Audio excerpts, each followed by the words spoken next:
Кече күнү Кыргызстанда айбагандай маанилүү бир окуя болду. Акыркы 6 жылда президент Атамбаевдин саналашы болуп келген, сот реформасынын жасалышына айбагандай чоң салым кошкон көрүнүктүү саясатчылардын бири Өмүрбек Текебаевди сот коррупцияга күнөөлөп, күнөөсү толугу менен далилденбесе дагы, айбагандай көп процедуралык мыйзам бузуулар менен 8 жылга сот чечимин чыгарды. Бул менин көз карашымча айбагандай маанилүү окуялардын бири болуп эсептелет. Себеби Кыргызстанда 25 жылдардан бери эч кандай сот реформасы болгон жок. Президент Акаев мен сот реформасын жасап атам, Кыргызстанда адилеттүү сот пайда болду деп, ал дагы сотторду Кыргызстанда өзүнүн саясий кызыкчылыгына пайдаланып, оппозицияны, көрүнүктүү журналисттерди соттогонго пайдаланып келген дагы, ошол эле президентке кызмат кылган соттор президент Акаев кеткенден кийин аны көптөгөн жылдарга эркинен ады жатып, соттоп Кыргызстанга кире албай турган кылып коюшту. Андан кийинки президент Бакиев дагы ошол эле жол менен кетип, мен Кыргызстанда айбагандай сот реформасын жасап атам деп, ал дагы сотторду өзүнүн саясий кызыкчылыгына пайдаланып, саясатчыларды, журналисттерди, массалык маалымат каражаттарын соттоого аларды пайдалангандагы, ал дагы президенттиктен кетери менен соттор президент Бакиевди үй бүлөсү менен кошо сот чечимин чыгарып Кыргызстанга келе албай турган кылып коюшту. Көптөгөн жылдарга соттолушту. Андан кийинки убактылуу президент Отунбаева дагы сотторду реформа кылам деп аракет кылды. Бирок бүгүнкү күндө Отунбаева өзү Текебаевдин сотуна катышканда, ал дагы сотторго наразы болуп, соттордун реформа кылынбай калганын ал дагы айласыздан мойнуна алышка туура келип атат. Президент Атамбаев дагы бүгүн айтып атат, мен соттордун бардыгын реформа кылдым, жаңы адамдарды алып келдим деп. Бирок биз бүгүн бардыгыбыз билебиз, соттор толугу менен президентке баш ийет, президентке көз каранды, жана президенттин гана айткан сөздөрүн аткарып, ал саясий чечимдер чыгарып атат. Бир сөз менен айтсак, президенттердин бардыгы келгенде мен реформа жасадым дейт. Бирок президенттер кетери менен ошол эле соттор, ошол эле президенттерди өзү түзгөн соттор кайрадан соттоп, айбагандай чоң көптөгөн жылдарга президенттердин бардыгын саясаттан эркинен ажыраткан ушул эле соттор болуп атат. Мисалы, Англияда эгерде бийлик кандайдыр бир чечим чыгара турган болсо, соттор ал чечимди токтотуп кое алат.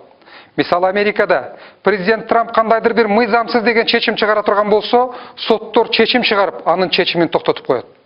Биз бүгүнкү күндө өзүбүзгө өзүбүз суроо берелиши, биздин соттор кайсы бир президенттердин чечимин токтоткон учур болду беле? Эч убакта болгон эмес. Кыргызстандын тарыхында бийликти жеңген саясатчы, бийликти жеңген президенттин же болбосо бийликтин оппоненттери болду беле? Эч убакта болгон эмес.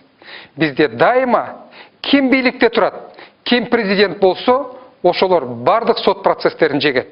Бүгүнкү сот процесстеринде Текебаевди ким жеңди? Бийлик жеңди. Бүгүнкү күндө массалык маалымат каражаттары соттолуп атат.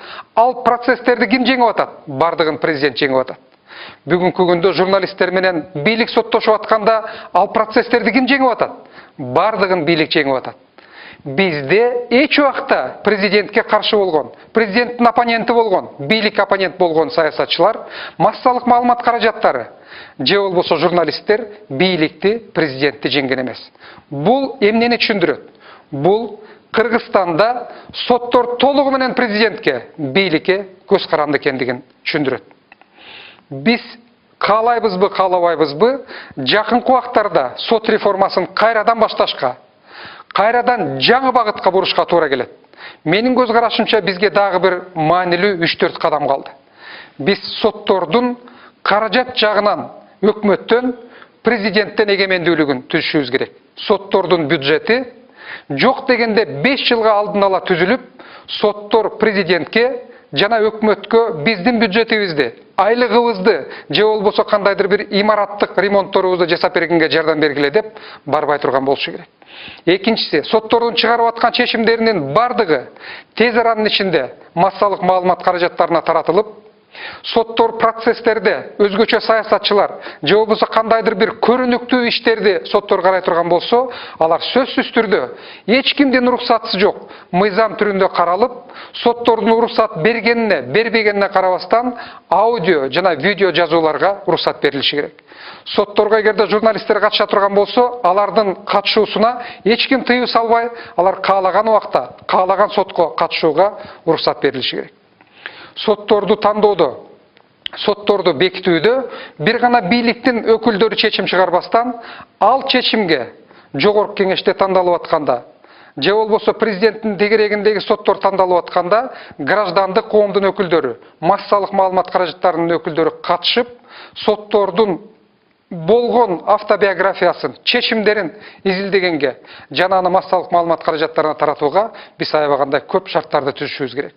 Мына ушундай жаңы реформалар бизди сотту көбүрөөк адилеттүү болушуна, Кыргызстанда адилеттүүлүктүн көбүрөөк орношуна ошондо гана шарт түзө баштайт.